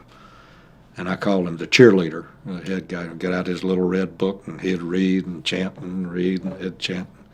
And the translator then would say, "The U.S. will surely be defeated. The Vietnamese people will surely be victorious." Okay, that's nice. And one thing out of that, which really surprised me, was that almost every one of these guys had a camera. And when the chanting and cheerleading was all over, they'd all gang around. They're all making pictures. So I had my fingers crossed that somebody was going to make a picture to get out, because I knew with my close call I was probably going to be reported as killed in action. So I cooperated with the picture making at that point as much as possible. But that afternoon, they took me up to a place, I guess it was either a subordinate or a corresponding headquarters, where I met some more regular Army. And I had, I guess you would say, a test of wills. They started the chanting again, and this time they wanted me to say it. And I told them, "No, I'm not going to say that." And one of the guys, I don't know what they smoked, but his eyes showed he had something more than issue, maybe even old Overholzer. But he comes up with his rifle and puts the bayonet right under my chin and pops it up like that, while the translator's right here saying, "You must say it." And I wouldn't shake my head, I just did kind of like that. And after 2 or 3 times like that, and for him saying, "You must say it," I finally just did my lips tightly, I grinned, so I'm not going to say that. And an officer obviously came up and got this guy to back off with a rifle. But I wasn't too sure there for a while, because I could see the rifle bore was clean. It was operable. But once that was over, back in the truck, back down to where I'd been before, in an area with a cave. That was my house right then. And they let me take a nap, and the commander came by and motioned like that, and went out and got in the truck and went down, and they turned me over to the North Vietnamese. And I remember when they made that offer and to go to Beijing, I said, "No, I want to go to Hanoi." The guy looked at me and just kind of shook his head. So when they turned me over, I laid back out, and I wanted to shake hands with him, and we did, which is part of the story, because I hope to meet him later on. But anyway, the Vietnamese blindfolded me, and took me down, I'm pretty confident, to Kelp Airfield. And I got a jet helicopter ride into Gia, right downtown, and then a truck ride across the river to the big prison, Wallow.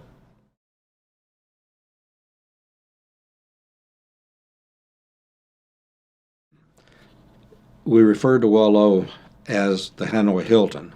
Oh, that's but also, yeah.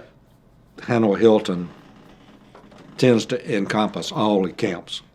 If you were in Hanoi, you were in the Hilton. Oh. Although everybody, with few exceptions, processed through the big prison initially. And I went into New Guy Village there, learned I wasn't nearly as big, mean, and tough and strong as I thought I was.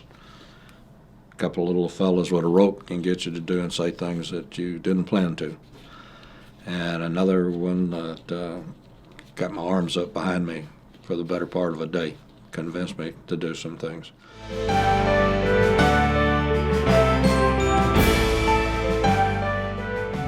Okay, from this point you would gather up your parachute. You might even be wearing it, be a back chute.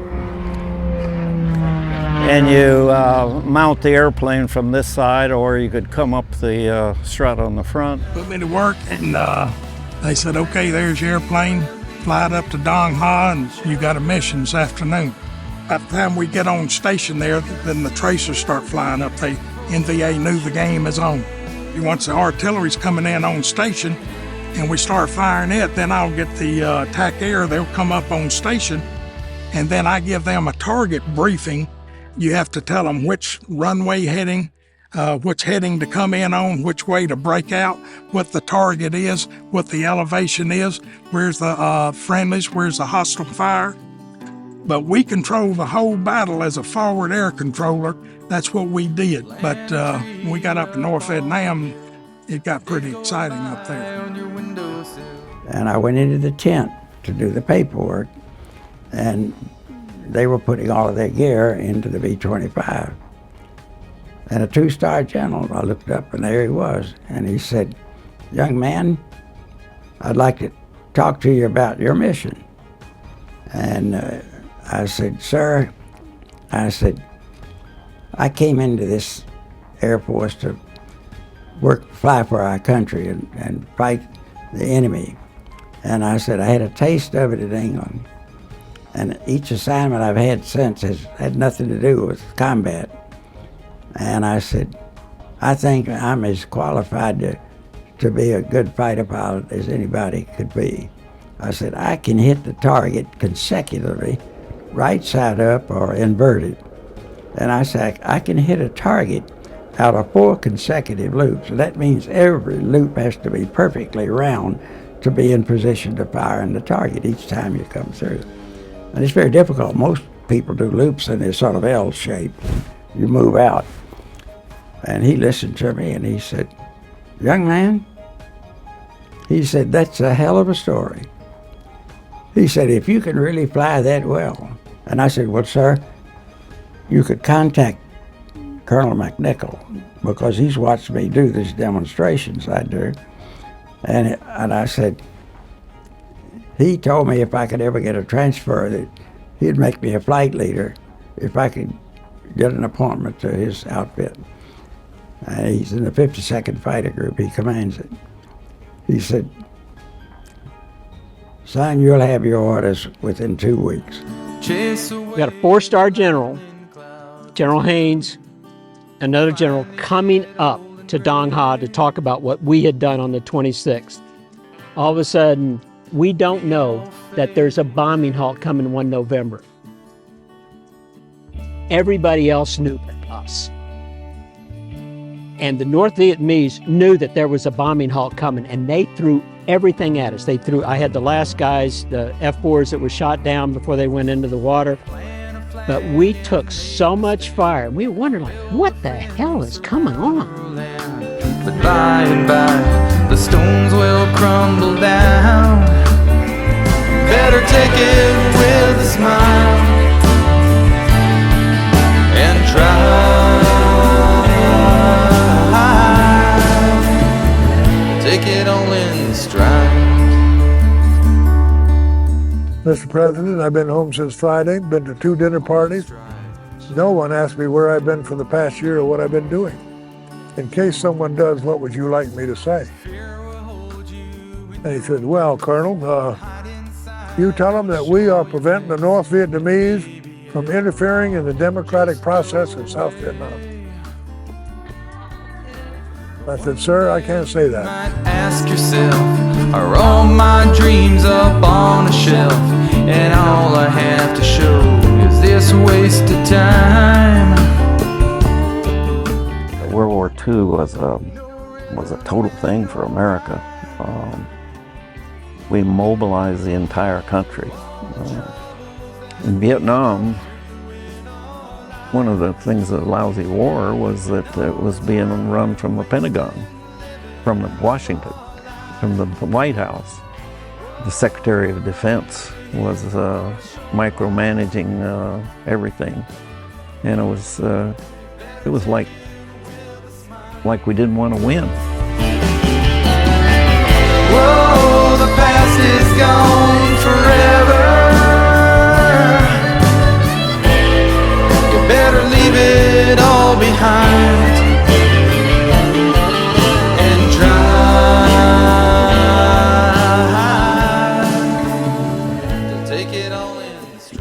over there thinking you were doing something that you were supposed to do, and you certainly did not want to be told that all the friends that you lost over there, that their lives were lost for no reason. You did not want to ever hear that, nor do I want to hear that today. And I get very wound up about that when I hear anyone talk about it in that manner, because I lost some really good friends there.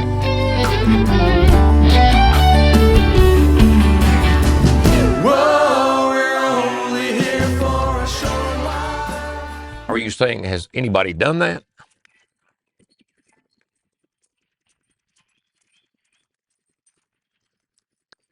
No.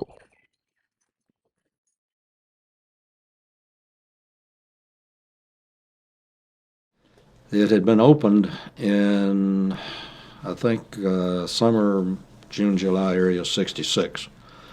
And they called it the farm because out the edge of town, and you could hear the chickens and the animals and things around, and they named the buildings for things like the barn and the stable and the chicken coop. And it was an old French movie studio, so there was a theater there, that was obvious. They had a swimming pool, and one was a pool hall. So all those names fit in. But one of the guys that was living in front of the pool hall was a real character. One day, almost all the doors had these little openings, and we call them peeps for short. And that's what they'd open up and look, check on you every morning and during the day or at night or whatever. One of the guards came by one day and did that. And after he walked off, this fella tapped his neighbor next door, says, "The first zoo I've ever been in where the animals look at the people." And from then on, it was the zoo. And boy, he put his arms around me and he said, "Oh, I've been hoping this day would come." And he said, "I've told all of the people in this fighter group about your expertise." And he said, "I want you to put on a show for all of them." And so he brought all the 3 squadrons were located in different places into Palermo. He got everybody assembled and he said, "You're going to see something you've never seen before. But I want you to know one thing. If I catch any one of these you fighter pilots trying to duplicate what you're going to witness, I'm going to have you grounded." Bob Hoover believed, his bosses believed, and those who saw him fly fighters in those days believed he was simply the best there ever was, which makes what happened to him in combat all the more surreal. The day I was shot down, we were dive bombing some transports, feeding supplies to the Germans in southern France there. And we were attacked by 4 Focke-Wulf 190s. And we just pulled off of the target of releasing our bombs, and we were all split up. I pulled out of a break like this, and I was up about almost 90 degrees, and I saw this Focke-Wulf out here, and I just ignored him. And about that time,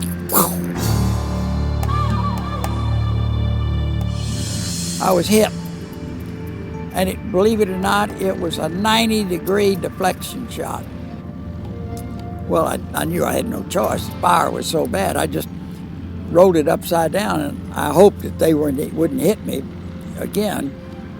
And I just rolled it upside down and fell out, hit the water, got tangled up in my parachute lines. And then I sat there in the water, and I had shrapnel that came all through the bottom of the airplane. And I was in the water all afternoon, and a German Corvette was searching for 2 of their pilots that had gone down, and they found me. And I remember for as long as I lived trying to sink my escape kit, because I didn't want the Germans to catch it. I'm sure by then they must have had hundreds of them. But it was a little encasement that had a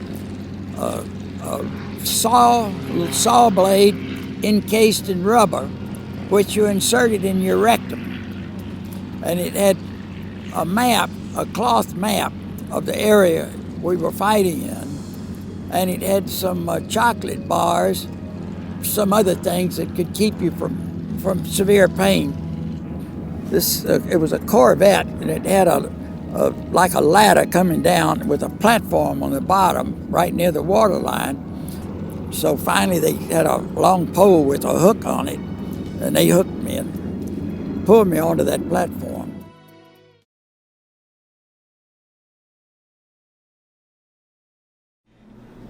Not like 5.5, almost 6 years a prisoner. How did you find out you were going home, and when you were going home? And tell me about that experience. Well, to put it all in perspective, when Nixon started the bombing again in May of '72, we were in the big prison there at Wallow, and somebody that went to quiz, as we called the interrogations, because it was easier to say and to tap, brought back a message that Nixon is a crazy man. We don't know what happens now. But we had in our camp 1 South Vietnamese prisoner and 3 Thai prisoners who were allowed out to work and do things, and of course they were speaking the language, and they were really our intelligence. And we got a heads up that 209 was the number, literally, were going to be moved out of camp. And sure enough, about a week later, 209 of us were moved right up to the Chinese border, deep in the mountains, and a camp that we thought initially was new to us. We learned later on that others had been there ahead of us, who I don't know. But we spent the rest of '72 there and over the winter. And in October, we didn't have radios in each cell there. They didn't have power like we had back in the big prison. We had these little radios in each room, and you got these propaganda broadcasts. Hanoi Hana, we called it, the voice of Vietnam, all the garbage. Up here, they had to do it by quizzes. And one of the fellows that went early picked up, they were asking him, what do you think about this proposed end of the war, or whatever? This is in early October. And then I was called out right at the end of October. And he asked me, he said, are you disappointed there was no settlement in October? And I said, no, I didn't know there were going to be one, so how can I be disappointed for something I didn't know was going to happen, wasn't going to happen anyway? And kind of went on with that. And then, over Christmas and the holiday and New Year's, it got really cold, and we were settling down. All of us were looking to be there in the winter. And one night, the building I was in up the top of the hill, one of the fellows woke us up. They said, we just had 3 trucks come into camp. So we all stayed up and we counted 17 trucks. You don't need that many to bring in a month's load of food. Something is up. And the guards came around that morning and let us out to go out to eat or to shave, whatever we were going to do. We had a little area, kind of a little patio we could get out to in our building. And he looks around at one of the other guys and he does this. And then he goes back like that. Looks over and says, something is really up here. So we went back in, and just so we didn't miss out on it, we all started rolling up our gear. That afternoon when the guard came around and opened it up, and he gives us this, which was a signal to roll up, ready to move, we just all leaned over, patted our roll. He got a big smile on his face, and right after dark, they loaded us on the trucks, headed back to Hanoi, and about halfway down mid-afternoon, we stopped and had a little coffee break. They gave us water and little energy bars, coconut bar stuff. And instead of getting back on the truck necessarily to your own, they divided us out in 4 categories. And what turned out to be the first 2 release groups went back to the big prison. The 3rd release group went to the one we called a plantation, and the 4th one went to the zoo. And, excuse me, we'd been back about a week, and I was at the plantation in the 3rd group. They called us out one afternoon. We lined up, and the captain commander came over and he read us the protocol from the Paris Treaty that in itself required that the prisoners be notified within 48 hours of this date. And they were told it, and they stood there for a few minutes waiting for us to do something, and when we didn't, they said, okay, dismissed, and we all filed back into our own little cells, and then we went over hugging each other. So, God, I hope it's true, hope it's true. And in my particular case,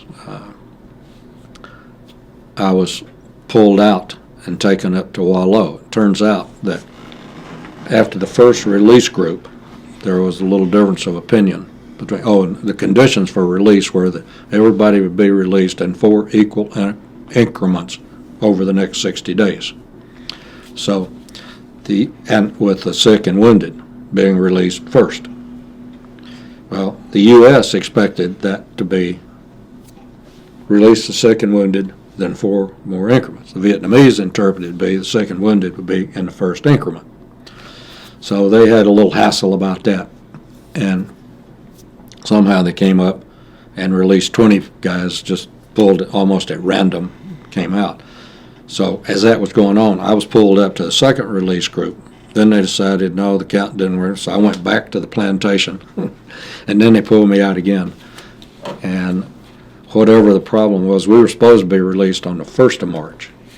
And the camp commander came in, and we had the big, going away thing, special dinner, blah, blah, blah, on the night of, last night in February.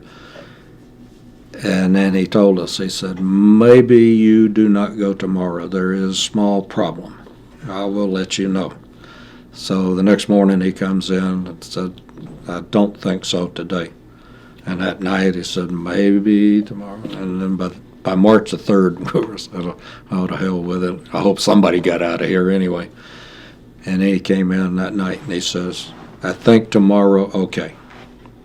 And sure enough, the next morning he comes in and came in. There was a group called,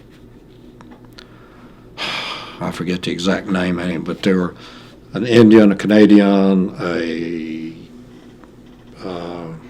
Czech, and another Soviet Union type had to come around and inspect everybody. So they came through. We figured, I think we might make it today. And sure enough, about an hour later, we started going out. We got our go-home clothes that we'd been fitted for. We went out to pick them up, put them on. And they walked us out the front gate, and they had their little 20-seat buses out there, and we all got on and headed over to GIBSON for the big trip home. The day I got out, I got a diversion going. I got some of the fellas that I'd worked with on some of the escape attempts to start a fight. And once they started the fight, got all the guards' attention, but half of the guards had deserted by then. We could hear the big guns about 50, 70 miles away. And we got to the other side, and now we were away from the Germans for the most part, out in open countryside. After 3 days on the run in Germany, a very hungry Bob Hoover and his fellow escapee came to a farmhouse occupied by the wife of a German officer. Her husband was based elsewhere. Luckily, she spoke English. In exchange for some food, Bob wrote her a letter to give to the advancing Allied troops. The letter asked the Allies to treat her kindly because of the help she had provided him. As he was leaving, she also gave him a pistol. Bob was on the hunt for a German airplane he could use to fly himself to the Allied lines and freedom. As he continued to move around the German countryside, he was in and out of the lines of the Russian troops. The Russians were vengeful enemies. Bob witnessed unspeakable brutality inflicted on Germans by the Russians. Eventually, Bob made his way to a deserted airfield and started looking for an airplane. Finally, I found one that was full of bullet holes, but the engine was okay, and it was full of fuel. And I said, I'm going to wait till a mechanic walks by here, and I'm going to put the gun on him and bring him in here and help him get the airplane started. And so finally a German mechanic did come by, and I pointed the gun at him and yelled, and I motioned for him to come into the revetment, and he walked in there. Boy, he put his hands up, and his face was just pale as a ghost. The Germans showed Bob how to start the Focke-Wulf 190 airplane, and Bob decided it would be too risky to taxi the airplane slowly out to a runway. He simply firewalled it out of the revetment where it was parked. Well, I let it go, and I went straight out of that revetment, got airborne, got the gear up, and there was a 4,000-foot ceiling. And I no more than got off the ground, and I started thinking, you know, this is the dumbest thing you've ever done. Here you are in an enemy airplane, and the war's not over, and our Air Force people come in and see you. They're going to take an easy pot shot at you, and you did. And I headed north till I got to the North Sea. Then I swung west, and I thought, if I've got enough fuel to get to Holland, I'll see windmills, and I'll know I'm in safe country. Bob had eventually landed the German airplane in a field in Holland. What he had no way of knowing was that under Nazi occupation, the Dutch population had experienced the highest per capita death rate of any country occupied by Hitler's forces. Now that they had been liberated, the local population was not likely to warmly welcome a pilot who had emerged from a German airplane. He was immediately surrounded by farmers with pitchforks and other weapons. They were marching him down a road when they encountered a British convoy. Bob was able to describe his situation to them, and the Brits intervened. It was sort of a hair raiser and a very dumb thing to have done. You know, the war was practically over, but all I'd thought about every day, all day long, was getting out and capturing one of their airplanes, and I just was so motivated. The day Bob Hoover stole that German airplane and flew himself to freedom, he was 23 years old.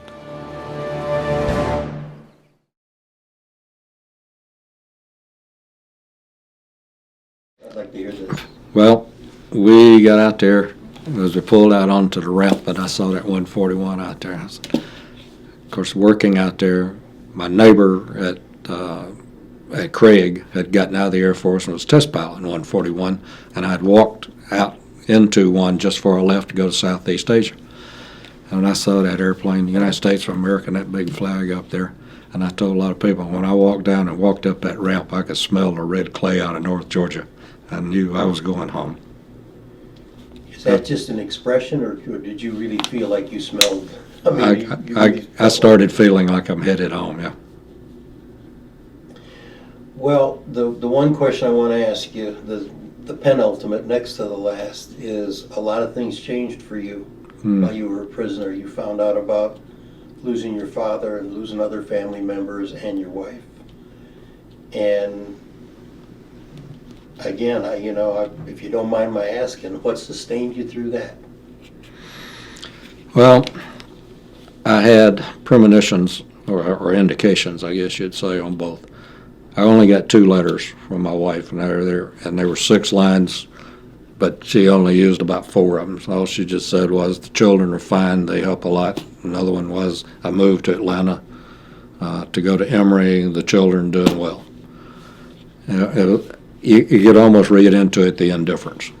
And in the case of my dad, the one thing that I got from my mother was a birthday card that was signed Love, Mother.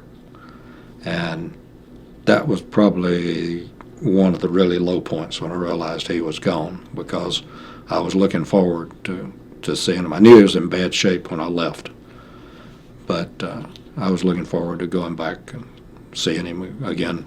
And so when I got there to Clark, we'd been there, 3 or 4 hours, and they came around and got me and said, there's a colonel up here who wants to see you. And he introduced himself from 13th Air Force Headquarters. And we were standing in the doorway to the little ward area that I was in, and I looked up, and technician that had been sitting around was leaned up to the desk up here about 20, 30 feet. And I don't know why I turned around. There was another technician back standing around over here. This is not going to be a standard conversation. What is it? So he started out casually. He told me about my aunt dying and my uncle dying and my father-in-law dying, and then your father died, and then your wife got a divorce. And as I've described it, it wasn't a surprise. It was the shock of confirmation. The things I was hoping weren't true, but I had a sense. And it was kind of ironic when I learned about more detail about my wife's divorce. When I was up in the mountains and I hadn't gotten anything, heard anything, I went to a quiz and I asked an officer whom I'd known from way back at the zoo. I said, I hadn't heard anything from my wife in a long time. I said, I'm wondering if maybe something has happened. I said, no, I think everything's fine. And I said, well, I would really like to know. I don't want my children to be hurting or having any problem. He said, okay, I ask. And several months later, I went to quiz with him again, and he said, I asked. He said, I think everything okay. As it turns out, that first quiz was within a week of when she filed for the divorce, and the second one was within a week of when it was granted. And they had sent the paperwork to Hanoi, to camp a detention, and since I didn't reply within 30 days, I wasn't contesting it.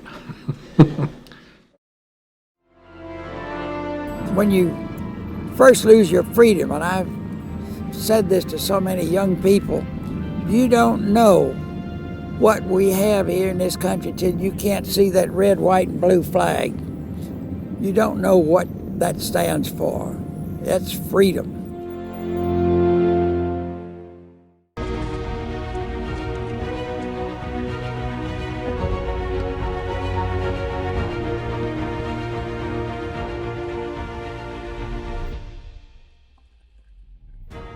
Most of the people that I've talked with, they're interested a little bit about my military career. As you know, I started flying the B-17 August the 4th, 1943. I went to Europe in June. I got in there in June the 12th of 44. Had 520 hours total time. And I flew a couple of missions around England just to get a feel for the whole thing.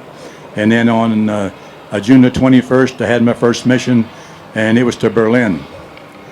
Now, everything was backwards with me in the Air Force. I wanted to fly P-38s, so they gave me B-17s. I wanted to fly a bomber to Europe and come back on a ship. So you know what happened. I went over to the ship and flew back. I wanted to get a couple of missions into occupied territory, some short ones, and get a feel for the whole thing. So the first thing they did was they gave me the longest one, and that was to Berlin. And then, of course, I got shot down on a milk run, which I wanted in the first place. So everything was backwards, but you got to look at it a different way. I'm still here.